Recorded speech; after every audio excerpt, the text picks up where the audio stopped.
All right. Thank you so much. Oh my gosh. Hi, guys. It's Saturday. I'm sitting down today with my cousin, Miss Hasina Letellier.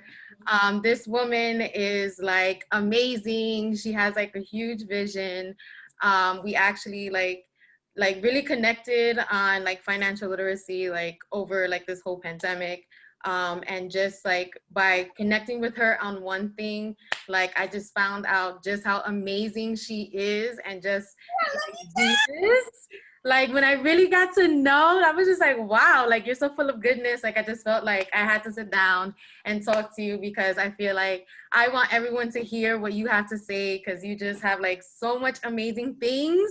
And like I want people to know what you're up to, like, and everybody to support you. So, you know, I'm just happy to have you. I started this platform because I really just wanted to like support my friends and my family, you know, that have that entrepreneurial spirit, that are starting businesses for themselves and ultimately want to see other people win. You know, I'm big on community. I want to see everyone win. And this is how I know how, by sitting down and talking to you. So thank you for agreeing to do this with me. So please share with the people, you know, who you are, where you're from, you know, what's the name of your organization. I mean, I know, but share with the people. Hello, everyone. So, as my cousin said, my name is Hasina Letellier, and it's Letellier. But I am the CEO and founder of Social Advancement Group. This was founded in 2017, established in 2018, and I'm still gunning for it. You know, I've been back and forth to Africa for like the last 9 years. Okay. So initially it was just, I started off as a rough diamond grader. I'm like, I wanted something different. I have my degrees in public relations. I have another one in business management and so forth. But like I tell Dee all the time, you know, having little cousin talks like this can't be life. Yeah. I just decided, you know, I have my own public relations company, HL Media. But I decided I wanted more. I decided that I was capable of doing more. So I left that alone. I put that to the side, left that alone, and ran to Africa. But why Africa? What was so special about, like, what made you pick Africa of all the continents? I mean, we only got 7, but like of all the places to go. Can I be real with you? I Please. tried to do the Caribbean because it was closer.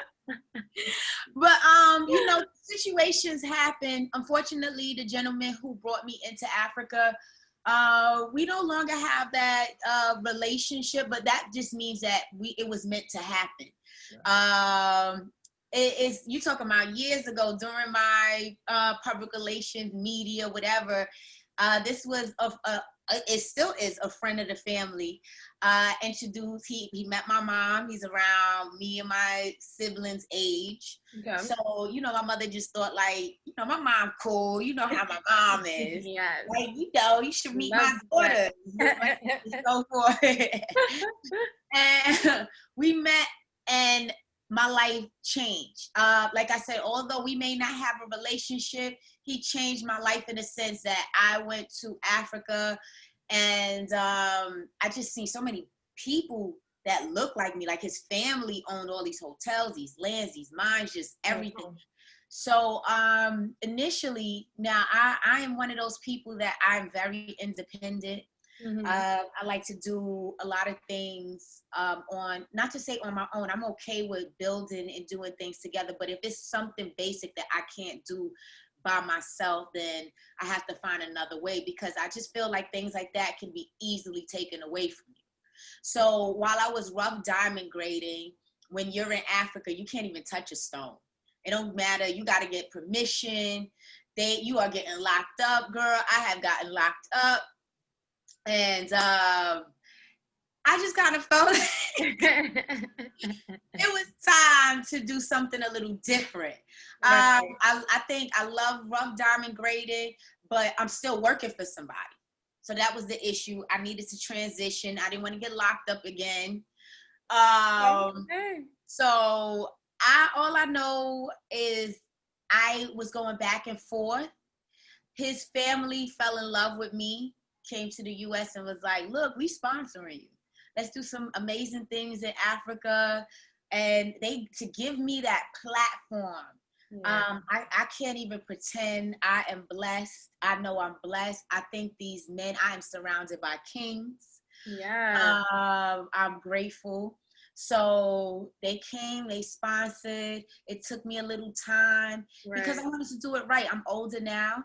I know that I didn't want to do what everybody else was doing. I felt like there was a lot of people that was doing public relations and marketing, and there was a lot of competitiveness, and it didn't have to be. It's just so many things, and this is just me growing and transitioning and challenging myself. Right. So I started a nonprofit before. I was like, look, since I'm not 100% sure right now, let me start another nonprofit, because either way, I know I could help people Right. with a nonprofit. Amazing. Yeah. So But it that's started amazing. off with just communicating with another organization. Got over $1 million donation, just actually communicating, reaching out, talking to these people. Got over, and mind you, it's a Caribbean, matter of fact, DR, a Dominican organization that they run out of the US and in DR, but they handle a lot of countries in the Caribbean with health. So did a 1199. They called I cannot believe I'm going to shout them out. Give me a second. I'm going to get Okay. the exact name. No, but But that's so cool.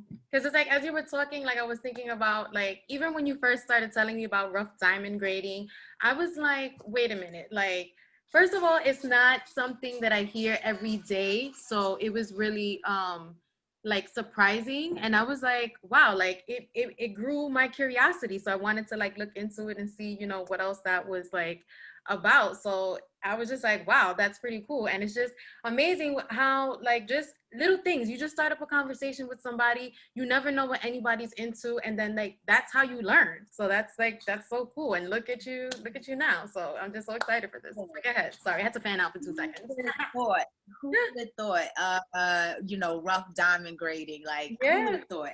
Yeah. That's I mean, but that was amazing. just me growing something different. I was like, I want to do something different. I don't want to be in the crab in the barrel with my peoples. I don't want to compete with my peoples. I want us to build. I want us to collaborate, you know. And that was the first form of collaboration, because his family, they did a lot in diamonds, and I was a grader. Although they understood diamonds, they may not have taken the course. Nobody was robbing them in diamonds, like in rough diamonds. That wasn't happening. And I just thought it was amazing how people, they may not have gone to school, but they was born with just being in that environment, and they could tell you what has a flaw. And you're talking about not even with a glass, although they still use a little, you know, magnifying glasses. Right. They knew what the color was, with the grades, the VV, they knew it all. So it's just funny how when people are raised in that type of environment, what they're capable of doing. Right. But it was through that environment that I was just like, nah, I want to do more. I'm watching all these people who look like me, not a lot of women. So that was kind of inspiring too, because it was just like, all right, I'm about to kick this down. I'm gonna be like the first woman, or one of the few women that's in this field. So once I started the nonprofit, because the first thing people was talking about was, you know, bringing other people out to help with because where the mines are, usually the people who live there is not developed. Okay. So I guess the nonprofit was kind of in my head, because those were some of the things that they were talking about. So when I got the nonprofit, mind you, I just knew it had to be economic literacy, entrepreneurship, because and this is how the Love program finally came about, although it's a little it took some time. This is why this is out, because I learned a lot, and I said, you know what, I want to share this. I'm gonna figure out a way. Again, receive this donation. It was never supposed to be even any type of hospital. But the joke is, I was looking for a professor. I went to the University of Havana. Shout out to my country. Shout out to Cuba. Woo! I attended the University of Havana, and I was actually looking for my professor because she was a professor at the University of Havana, and my alma mater here is NYU, so she actually taught at both. She did a program with a group, an organization out of DR, and so I reached out to them, literally looking for my professor.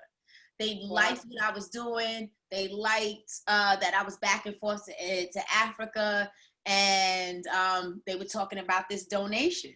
So I mentioned it to my partner in Africa. He said, well, I got a hospital. Matter of fact, you might as well run it. He was like, I'll give you everything that you need to run it. I'm going to donate the whole thing to you if you could get things like that going. Wow. So mind you, wasn't thinking about it. I'm like, look, I don't know too many Black women doing this. This is, I'm going to jump. This is the new me now. This is a new me. Screw my degrees. Yeah. If somebody is offering it, that means that the universe, God believes that it can be done. Yeah. So that's what's been happening the last, I want to say 2 years. In the process of me launching this clinic, which now I decided to make it a research facility / clinic. I feel like we need more people, more research doctors, more bioengineers and so forth, just understanding us, because nobody's going to love us the way we love us. Right. You know, we have that doctor, what they talking about, the doctor statue in Central Park that I think they finally took it down. This man, you know, used us to help develop all these OBGYN strategies or health issues. You know, a lot of women, ovaries was taken out during the process. A lot of women died, because we so-called deal with paying less. And I'm sure you know the situation in Puerto Rico where we use all the Puerto Ricans to develop the birth control pill. Yeah. So no one is going to love us the way we love us. Right. So I just decided that it was time to switch over from a full clinic, because they need a full clinic. But I felt like it's important because I found a lot of people, and trust is still not enough, no matter how many people I've met that I was working with other clinics. But what I haven't heard of was a research facility. Gotcha. So here we go with my research facility that I will be launching in 2021. Yeah. This Via clinic in Guinea, West Africa. So please come along if you want to be a part of this process. I'm here. Contact me. Yeah. Where can they contact you at? What's your contact? You can contact me at info@socialadvancementgroup.org. Yeah. So, info@socialadvancementgroup.org. Yes. And my Instagram, folks. Yes. One. Yes. Okay, she's on Facebook too. One. Okay, don't forget.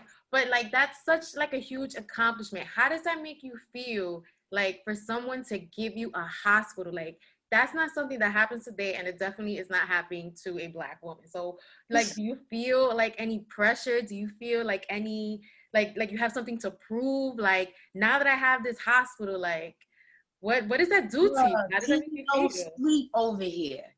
I asked for this blessing, like, I want to do more.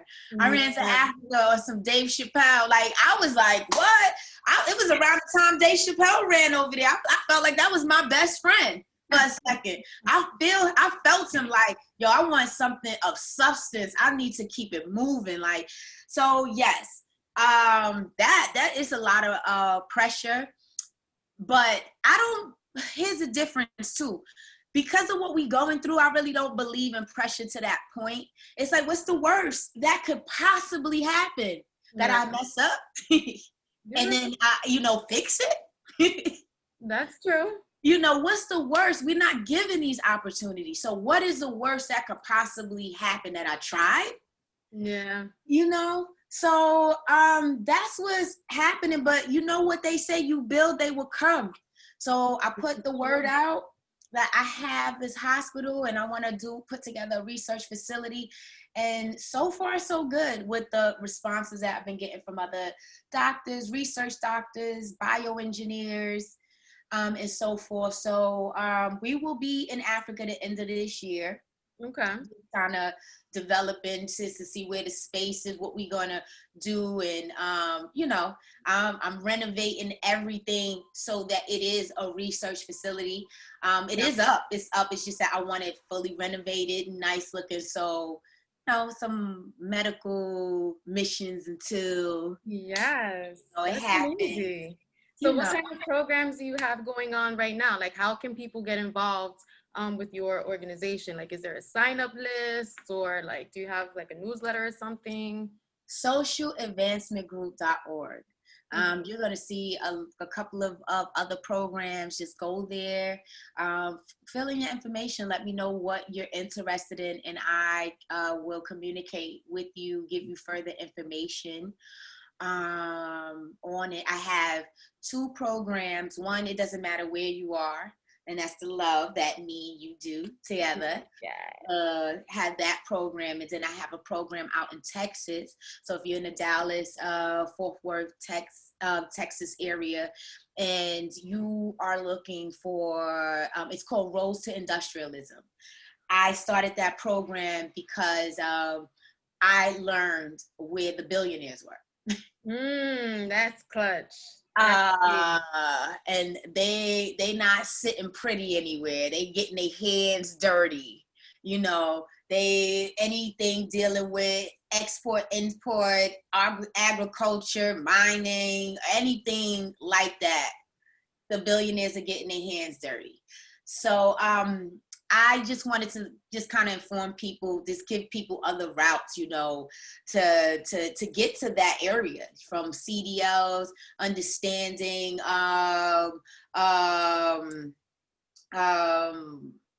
weight, containers, distribution, warehousing, just to understand all of that, and hopefully grow within that. But the minimum you will get out of the program is basic skills with just mechanics when it comes down to cars and trucks. I need people to understand that if you know how to even maintain a truck or machinery alone, you're making six figures without a degree. So there's not a lot of us even doing that. Right. So that's what my program is about, like just learning these things. And then the engineering program, the study abroad engineering program in Guinea, and then the hospital. Those are the two. We need engineers and scientists. We need it. We need it. We need it. We need to see more people that look like us under that Forbes billionaire list, getting our hands dirty in industrialism, because a lot of us focus on wants, but we don't focus on needs. Yes. And we only do that because we're following behind other people. We from the hood. We don't, I would have never known about rough diamond grading if this man who have seen it didn't present it to me. Yeah, it's about exposure. You saw an opportunity and you jumped on it and look what it's been able to arise from it. So I just hope that people that are watching us like see you as an inspiration and just see like just talking to somebody about something that you're unfamiliar with can like ultimately like be really something good for you. It's like the more you know, the more you can do for yourself. So that's awesome. So with that being said, like right now we're facing like a lot of different changes. There's like a lot of social injustices happening and we're facing the pandemic. But as all these bad things are happening, like there's still a lot of positive, coming out of it. Like we see a lot more people that look like you and I, like really rising up and doing great things. They're getting a lot more exposure. So to anybody watching, what kind of like motivation or tips or advice that you would give them to like encourage them to just open your mind to like a different possibility? There's different options out there. Face your fears is non-existent. It doesn't exist. It's untrue. Is no. Face your fears, because you can't be afraid of the unknown. Like you just can't be afraid. I know for me, as I explained to you, D, at times I don't have any kids. I'm 41 with no kids. And a lot of times it kind of bothered me, like, wow, did I really waste his time. I didn't have any kids, but thanks to our conversation, I realized that I did pick up a lot that sometimes you in it, so you don't really see what's happening. But I just woke up one day and I'm like, oh shoot, I'm about to be 40. You know, but I have definitely built a resume, a dope resume, and I'm talking about business wise. Met some amazing people who just changed my way of thinking as well.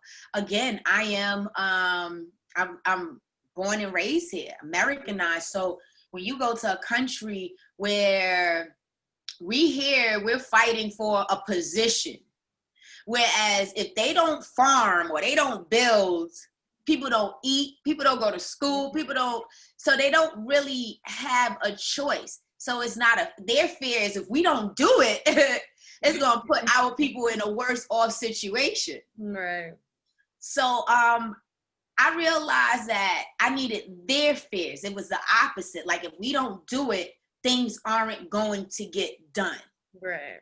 And I've been in comfortable situations all my life, most of my life, in a sense that, you know, well, if I don't get this job, I'll just go for another job. If I don't get this contract, I just go for another contract, because we can do that. Yeah. But people, you gotta understand, people don't have these options. It's like, if I don't get this money to do this, people are not going to get water for a year. Yeah. They're not going to have electricity. They're not going to eat. Yeah. So, you know, you put in these situations, you're doing more. Yeah, that's amazing. So like, what do you want your legacy to be? You know, when people, how do you want people to see you? Like after everything you're contributing to the world, because you have, like, just from talking to you, I'm just like, wow, like I don't come across people that like see the world the way that you do, and the way that you come up with ways to help people just like blows my mind. So like, what do you see your legacy being? I'm going to tell you, this energy, I asked the universe. No clue. You know, because every day, because I'm facing my fears, I'm seeing things. I'm learning more and more things. I'm seeing more things that I never knew that I would love and like. It's like, I want this. I want to do this. Mind you, I wasn't thinking about a research facility at all. Yeah. You know, and it just happened as I grow. Like I'm 41, I'm gonna be a totally different person at 51. I want to experience the unknown, and I don't want to be afraid. And I know that if I'm not afraid, that my legacy is going to be that I have helped millions of people, and I've trained my unborns or my nieces to continue on my legacy. And the goal is, you know, to inspire another Black Wall Street, or the whole Central Park where us Blacks were thriving, or anybody who was oppressed that was here that joined us as allies and worked with us. You know, the goal is to build, to be a part of another one of those, like another amazing group that's just like, we gonna eat together, we gonna do this together. So I don't know where my legacy, I'm sure if you ask me at 51, I still be like, I still have more to I'm scared of belittling, like I'm scared of settling for the bare minimum, because I know I don't know more. Okay. To give an answer of what I see my legacy to be. So all I could say is, I know that if I have helped millions of people and inspired millions of people to, even if they start in something simple, which is a restaurant, a store, or I hope you guys are joining me on my ventures of refineries and oil rigs and everything else. But even if it's not like that, the fact that you can do for yourself, you can be independent, you can be an asset to your community and others. My goal is to spark that type of fire, and that's what I want my legacy to be. I watched this girl from Brooklyn, this little 5'1" girl from Brooklyn run around Africa and get things done. There's no excuses to get things done in the US then. Yes, I hear that. But really quick, you mentioned your nieces and you told me the story, but I when you told me about it, I was just like so like surprised by it, but also like heartwarmed by it because it's just a testament to like, the youth is watching us. And if we, start having certain conversations, we're really gonna change the projection of like our own wealth and our own story. So please, really quick, just share that story with your nieces because I think that is so like so awesome. And hey, you never know. Maybe I want to talk to her and see how she feels to be like a little mini mogul. So go ahead. If you Oh don't my mind. gosh. Yes, yes. Oh my God, when I called you, I was so excited because I love my little nieces. My little nieces have been through it and back. So, God has blessed me with these two amazing munchkins. And they, mind you, they've watched me. They think I have no friends. What? Like I have no life. Oh my goodness. All they see me is on the computer. Like, how we getting this done? How we getting that done? Like, my nieces really think that I'm like I don't know. So I was really surprised with this.